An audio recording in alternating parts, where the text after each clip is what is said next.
Shalom Aleichem, on est maintenant dans les halachot de Pessah, à achilat matzah, de manger la matzah.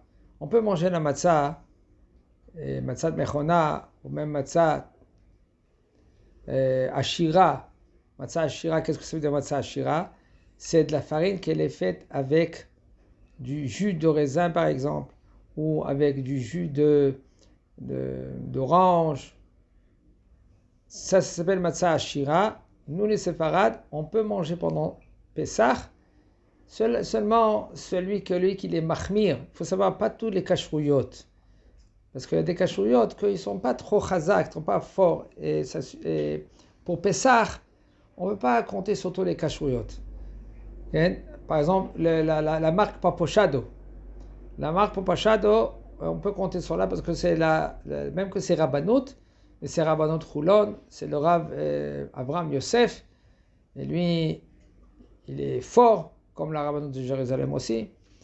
Mais sinon, si quelqu'un il peut éviter, sinon, Matzah Shira, celui-là qui a l'habitude de manger la galette Shmura, alors, il ne pourra pas manger la Matzah Shira, parce que c'est Matzah Shira, il n'y a pas de galette Shmura, c'est pas Shmura.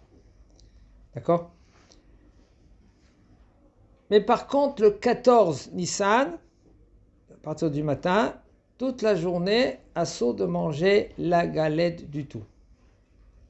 Pourquoi?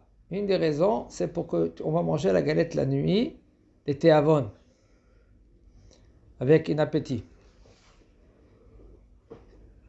Et il y en a qui veulent dire que le issour de ne pas manger la galette pendant toute la journée, c'est parce que c'est le moment de faire Korban Pesach. Et comme c'est assourd de faire de Melacha aussi, alors assourd de manger aussi la matzah. Et de toute façon, d'après cet avis-là, c'est rien qu'à partir de Chatzot. Aval, il faut savoir que ça ne dépend pas de cela. Toute la journée, c'est assourd de manger la matzah.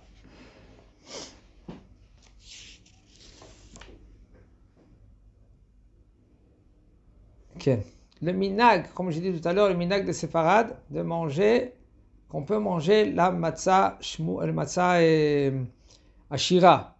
On parle de papochado, mais rien qu'il faut savoir, rien que les kashruyot, c'est que, et c'est conseillé, c'est rien qu'une semaine, Pessah. Au niveau de la halacha, on ne sait pas bien de manger maintenant, même matzah ashira, à partir de la 10e heure. Pourquoi? Parce qu'il faut manger la matzah, les théavon. Vous savez, comme Sukkot, ainsi aussi c'est assourd de manger pâte du pain à partir de la 10e heure. Pourquoi? Parce qu'il faut qu'il mange la soukha. C'est mitzvah assez de la Torah de manger kazait du pain dans la soukha. Et comme c'est tout Betishre, et là maintenant c'est tout Nissan, Tedvav Tisre, c'est la même halacha. Comme Pessah, il faut manger la matzah de Kazait. Le premier soir, quand on fait Motzi Matzah, nous on est mahmir de manger 2 Kazait, même que celui-là qui ne peut pas manger 2 Kazait, dans l'El Seder, en tout, il faut manger 4, mais il y en a qui disent qu'il faut manger 5. D'accord? Motzi matzah. D'accord? Korer. Pretsafoun. 4. 5e, il y en a qui disent qu'il faut manger 2 kazait dans tsafoun. La halacha, ça suffit 4. Autre part. Motzi matzah, c'est 2 kazait. D'accord? C'est pour ça que nous on fait en premier. Shakichan mezuzah v'tzivanu al achilat matzah. Et à Motzi lechem min haaretz, et on coupe des 2 matzot, la matzah qu'elle est en haut et la matzah qu'elle est au milieu, c'est là qu'elle est coupée, et on mange accoudé 2 kazait. C'est pour cela qu'il faut se préparer avant de donner suffisamment 2 kazait à chacun. Il faut préparer. Par exemple, vous êtes 20 personnes, il faut avoir 20 sachets de kazait matzah, multiplié par 4. Pourquoi?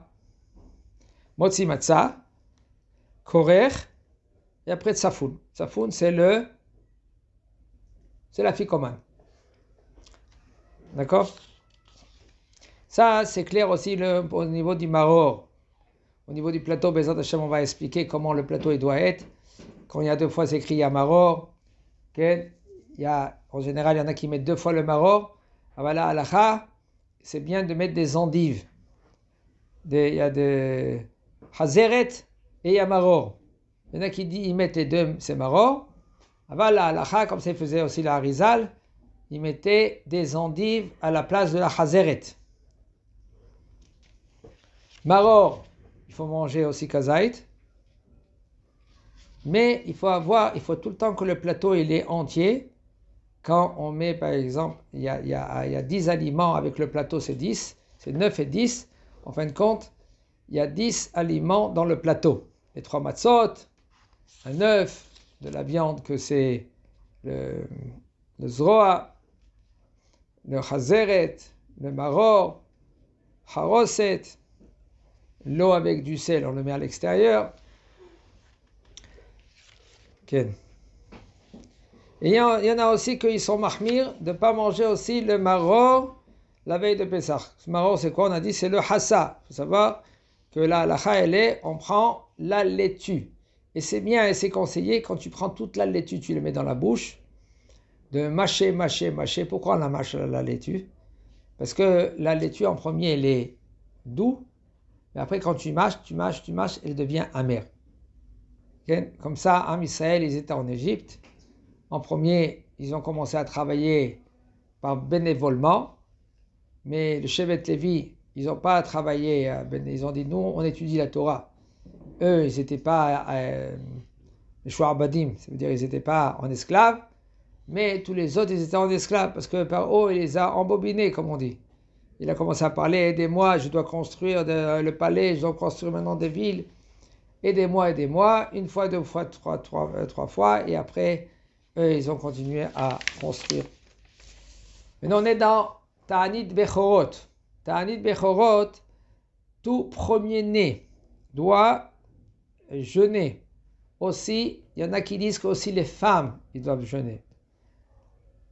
Halakha, pas besoin de prendre le Ta'anit avant, à Mincha, et là, le 14 jours le matin, à partir de l'aube, jusqu'à la sortie des étoiles, on fait sortir avec le kiddush le jeûne. Aval de nos jours, puisqu'il y a un gros problème que la khulsha. Khulsha, c'est la faiblesse, elle est descendue dans ce monde-là. Alors c'est pour ça qu'on fait. C'est pas conseillé aussi de faire le ta'anit, le jeûne. Même quelqu'un qui dit, écoute, toi, tu me connais pas, moi, bon, je suis costaud. C'est vrai, à Balkan, même que tu es costaud, si tu vas prendre maintenant un verre de vin à jeun, eh bien, c'est sûr que tu peux être à plat. Ça, je vous dis franchement, et c'est dommage. Ta'anit Bechorot, c'est Rak Minhag, mais les 4 vers et Motzi Matzah, c'est de la Torah. Motzi Matzah, c'est de la Torah. Et si maintenant tu vas perdre des vers, au lieu de boire 4 verres, tu bois 2 verres parce que tu es fatigué, tu es crevé, il y en a qui s'endorment. Il y a du ménage, à cause du ménage, c'est pour cela qu'il faut éviter tout cela. Le ménage, fais le ménage, on ne va pas de se défoncer. Tu veux continuer le ménage après Pessah, Mabaya. Après les 7 jours, tu peux continuer à faire. Alors de nos jours, on fait des siyumim. Un qui fait un siyum de Gemara, et puisque c'est Yom Tov pour lui, et toi tu assistes à son siyum, tu comprends moins les dernières phrases, tu comprends de quoi il s'agit. Tu manges le papochado, ou tu manges un modiana, même qui peuvent manger du pain, mais parce que c'est déjà le matin avant qu'on a fini l'obligation de manger, d'annuler le hametz. Et là, puisque maintenant tu entends le siyum, c'est bon, chazak ou baruch, tu es rendu quitte du ta'anit bechorot, tu prends un kazait. Si par exemple tu as un enfant, toi tu n'es pas le premier-né, alors tu peux y aller toi à la place parce qu'il est bébé, il ne peut pas jeûner, il ne peut pas faire ta'anit bechorot. C'est pour cela que toi tu peux y aller à la Beit Knesset écouter un siyum et tu le rends quitte. Okay. Et si ta femme aussi elle est premier-née, eh ben toi tu lui fais écouter même par exemple par téléphone, tu lui fais écouter le siyum, à la fin tu remets un petit gâteau et c'est bon. Il y a quelque chose qui est très très très important, très très très délicat. C'est quoi? La viande. Faire très attention de ne pas dire, voilà, cette viande-là, on va l'acheter pour Pessah. Parce que si tu dis, mais non, la viande, je l'achète pour Pessah, le problème, il est que cette viande-là, peut-être, elle devient kadosh. Et tu n'as plus le droit maintenant de manger cette viande-là. Même que c'est de la viande qu'elle est crue ou de la viande qu'elle est cuite. Est-ce qu'on peut dire pour les fêtes? C'est pour les Oui, fêtes. pour les fêtes, il n'y a aucun problème. On peut pas dire Pessah. Hein? La viande pour les fêtes de Pessah. C'est l'otov. C'est l'otov. Parce que si tu dis miyahed, asur lomar al be'ema ben i chaya ben i shchuta, ואפילו חיטת בשר, בשר זה לפסח. Parce que c'est comme tu fais des kodashim bachutz. Kodashim en extérieur. Et on n'a pas encore le Beit HaMikdash. Venimtsa keochel kodashim bachutz, ou karet, et ça c'est karet. Si tu dis mais non cette viande là c'est pour Pessah, c'est comme tu manges de la viande et en dehors du Beit HaMikdash, et c'est karet Hashem Yishmor, c'est retranché. Il faut faire très très attention à ces choses-là. Comme je dis entre parenthèses, de nos jours, il y en a que beaucoup qui montent au Har HaBayit. Har HaBayit, ça veut dire que dans le mont du temple. Et maintenant, ils ont fermé parce qu'il y a le Ramadan. Mais là, pendant les semaines d'après, ils vont passer. Il y en a qui rentrent là-bas. Même que eux, ils disent que c'est pas encore l'endroit du Kodesh HaKodashim, alors encore on peut rentrer. Il faut y aller au mikvé quand même avant. C'est karet. C'est pour ça que je vous dis ça. Au niveau que karet, c'est retranché. Il faut savoir que c'est grave. Et même si c'est, on va dire pour eux, c'est pas karet, mais ça fait karet. Ça fait karet, on s'amuse pas. C'est pour cela qu'il faut éviter. Mais Hashem, Kadosh Baruch Hu, lui, il décide. Le moment qu'il va décider, on va tous monter là-bas après qu'on va être Tahor. Bezat Hashem. Chazak Baruch.